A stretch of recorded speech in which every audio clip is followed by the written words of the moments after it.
Très belle journée à vous. Bienvenue dans ce bref regard sur l'actualité. Une riposte s'organise pour faire barrage au VIH-Sida et à la tuberculose pédiatrique. Des experts sont à Abidjan pour affiner la stratégie. C'est la première dame de Côte d'Ivoire, Dominique Ouattara, en sa qualité d'ambassadrice spéciale de l'ONU-Sida, qui a ouvert les travaux. La prise en charge est l'un des défis majeurs. Mama Traoré. En 2020, 9400 personnes sont décédées du VIH en Côte d'Ivoire, dont 800 enfants âgés de 0 à 14 ans. Dans cette tranche d'âge, ils sont au nombre de 21 000 à vivre avec ce virus et seulement 49% d'entre eux ont accès au traitement antirétroviral. Comment corriger une telle inégalité?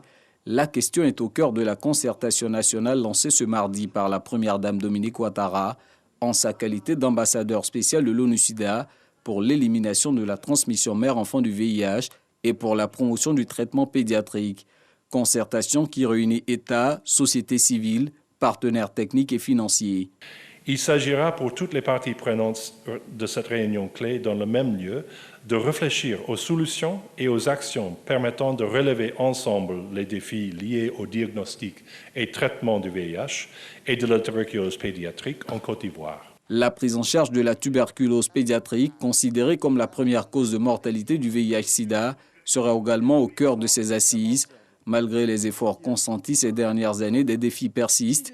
Il s'agit notamment du dépistage et de l'accès au traitement pour tous les enfants malades du VIH et de la tuberculose. La consultation de ce jour nous a permis de signer un contrat pour l'acquisition de 33 nouveaux équipements pour le diagnostic précoce du VIH-Sida chez les enfants exposés. Cette acquisition vient augmenter notre parc d'appareils de ce type à 60, en prenant en compte les 27 existants, et de réduire les difficultés d'accessibilité géographique.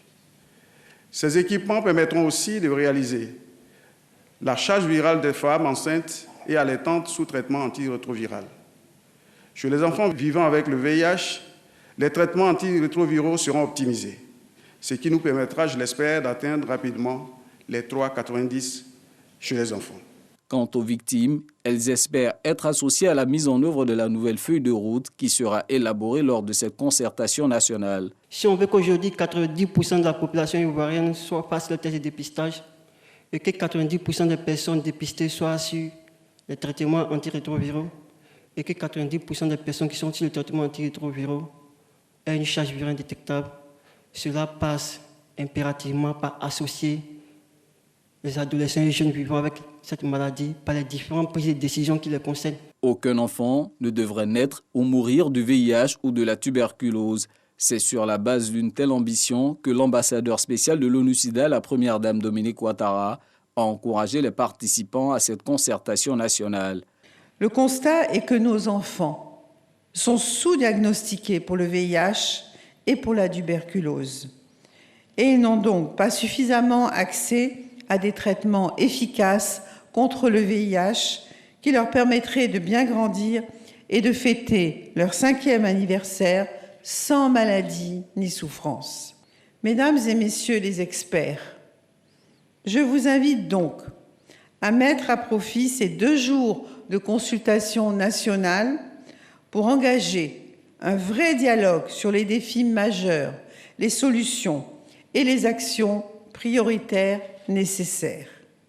Je vous invite à débattre de façon transparente sur le rôle, les responsabilités et la contribution de chaque partie prenante.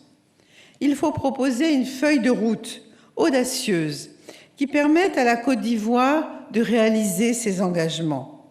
D'abord, en faveur des enfants vivant avec le VIH et la tuberculose.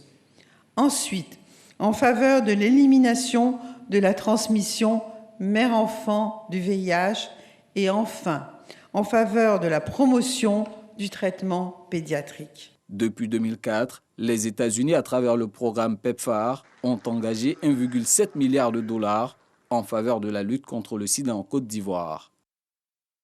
Jean-Yves Le Drian est attendu à Abidjan. Le ministre français de l'Europe et des Affaires étrangères va prendre part à l'inauguration demain de l'Académie de lutte contre le terrorisme. Mais avant, il se rendra au Burkina Faso, ce pays endeuillé le 5 juin 2021 par une attaque djihadiste. Merci à toutes et à tous de nous avoir suivis. L'actualité revient à 7 h.